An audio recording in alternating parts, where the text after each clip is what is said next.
10년마다 내가 지금까지 벌어들였던 그 돈을 더블로 가져간다라고 보시면 되는 겁니다. 안녕하세요, 루지입니다. 여러분, 투자에 있어서 중요한 게 뭘까요? 투자 대비 수익률이죠. 즉 내가 투입한 금액을 얼마나 빨리 회수할 수 있느냐가 중요한 겁니다. 그러나 여기에 너무 집중을 하면 투기로 빠질 확률이 큽니다. 내가 1000만 원을 투자해서 단기간 1000만 원을 빼내겠다 라고 마음을 먹으면 실수를 할 수밖에 없어요. 투자라는 것은 시간을 기다리는 게임이니까요. 오늘 영상 주제는 시간을 기다리는 투자가 왜 중요한지, 그리고 그렇게 했을 때 10년마다 100% 수익을 얻는 방법에 대해서 알려드리는 시간 갖겠습니다. 예전에는 부동산 같으면 무조건 투자금이 적기 때문에 적은 돈을 내가 투입을 해서 그 돈을 100% 회수하는 쪽에 집중을 하고요. 주식도 현재 그 기업의 가격이 가치에 비해서 비싼지 검토하기보다는 남들이 다 좋다는 기업에 무작위로 돈을 한 번에 투입을 했었어요. 저도 그렇게 했던 기간의 성과를 보면 정말 좋지 않더라고요. 투자금이 조금 드는 물건에는 다 그만한 이유가 있었던 것이고요. 모두가 달려드는 코스닥 잡주에도 그만한 이유가 있었던 겁니다. 욕망의 대가를 치른다는 게 무슨 뜻인지 뼈저리게 느꼈던 시간들이에요. 내가 무엇을 잘못했을까 봤더니 앞서 얘기했던 그 시간을 기다리는 투자를 하지 않았던 겁니다. 단기간의 수익률을 확 뽑아내겠다라고 생각했던 마인드가 만약에 부동산이면 입지 분석을 먼저 하고 그 후에 개별 물건들에 집중을 하고 부동산 물건들을 나만의 문서에 리스트화해서 계속 관리해 나가고, 주식이라면 돈이 몰리는 국가와 섹터부터 선정을 해놓고 그 안에서 미래 성장성과 배당 성장률을 놓고서 저울질하는 쪽으로 조금씩 바꿔 나갔고, 지금은 그런 식으로 계속 투자를 해 나가고 있습니다. 기업의 주주로서 정당하게 쉐어받는 배당금의 현황, 즉 배당 성장률과 그 배당을 얼마나 오랫동안 지속해서 지급했는지,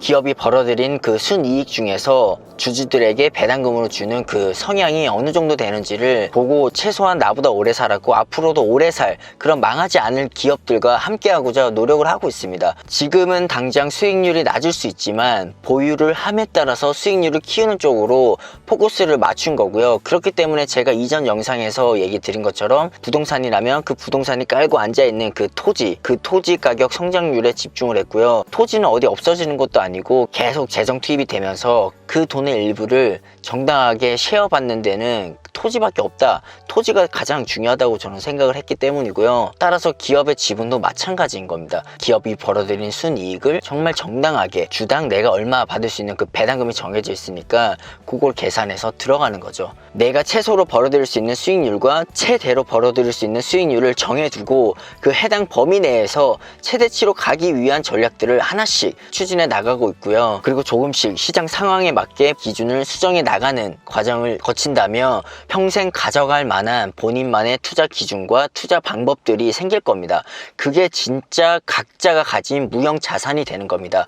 내가 지금 당장 돈이 없어도 돈이 생겼을 때 내가 그 돈을 불릴 수 있는 능력, 그게 더 중요하다고 봅니다.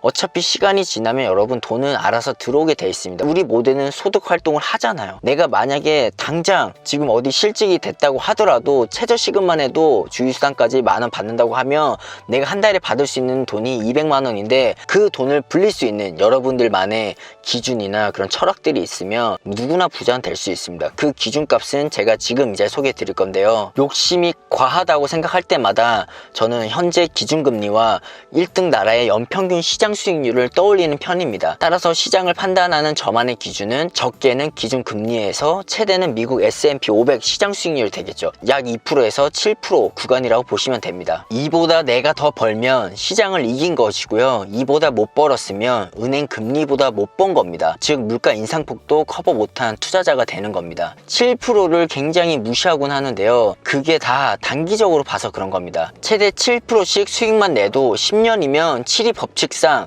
자산이 2배가 되고, 또 다음 10년 뒤에는 2배가 된 것에서 또 2배가 되고, 그렇게 부풀려져 나가는 건데, 나는 연수익률을 무조건 20% 내겠다, 아니면 100% 내서 이번 연도에 1루타를 치겠다라고 접근 걱정들을 하십니다. 그러면서 본인도 모르게 전 재산을 집중 투자해서 잃는 사례가 터져서 다시 영원부터 시작하는 경우가 발생하는 겁니다. 그렇게 하기보다는 좋은 기업에 꾸준히 돈을 불입하면서 10년 더 오래 사는 게 더 큰 수익을 줄 수 있다는 뷰를 가지시고 시장에 임하시는 게 여러분 자산을 불려주는 데 도움이 될 겁니다. 예를 들어 30세에 1억을 매년 7%씩 10년 수익을 내면 40세가 되면 2배인 2억이 되는 거고요. 그러면 50세에 4억, 60세에 8억, 70세에 16억, 80세에 32억, 90세에 64억 이렇게 되는 겁니다. 그럼 여기서 내가 10년 더 살면 100세면 128억이 되니까 내가 90년 동안 평생 벌었던 돈을 10년 만에 다 회수하는 꼴이 되는 거죠.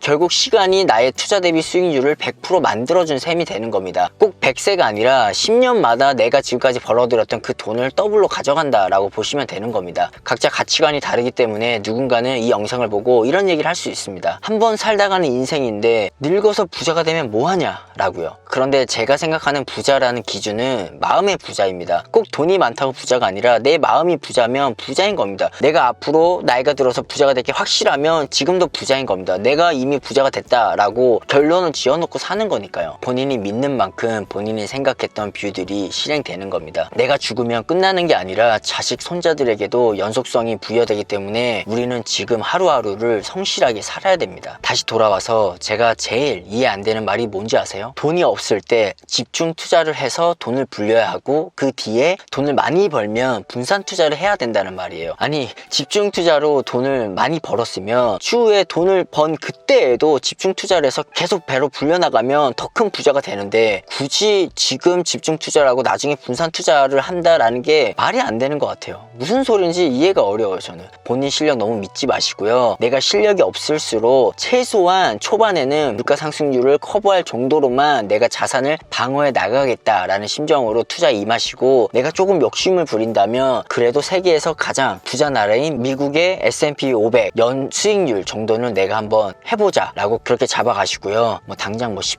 20%, 30% 옆에서 번다고 거기에 동요되지 마시기 바랍니다. 저도 작년에 미국 시장에만 투자해서 1월 1일부터 12월 31일까지 50% 이상 수익률을 냈지만 저는 그게 저의 실력이라고 생각해 본 적이 단 한 번도 없습니다. 앞으로도 겸손하게 시장에 임할 거고요. 저 스스로를 채찍질할 겁니다. 결론입니다. 지금부터 평생 가져갈 나만의 투자 기준과 투자 방식을 업그레이드 해 나가는 과정이 필요합니다. 갑자기 전략을 바꾸는 것도 리스크하고요. 자기에게 맞는 나만의 투자 방식을 내게 더 맞도록 꾸준히 개선해 나가는 과정, 여러분들 꼭 가지시길 바라겠고요. 자산이라는 녀석은 시간을 먹고 자라는 만큼 투자를 할 때 있어서 단기적으로 돈을 회수하겠다라기보다는 조금 더 여유를 가지고 시간을 기다리는 분들이 되시길 바라면서 오늘 영상 마치겠습니다. 꾸준히 자산을 사서 모아가세요. 꾸자사모 화이팅!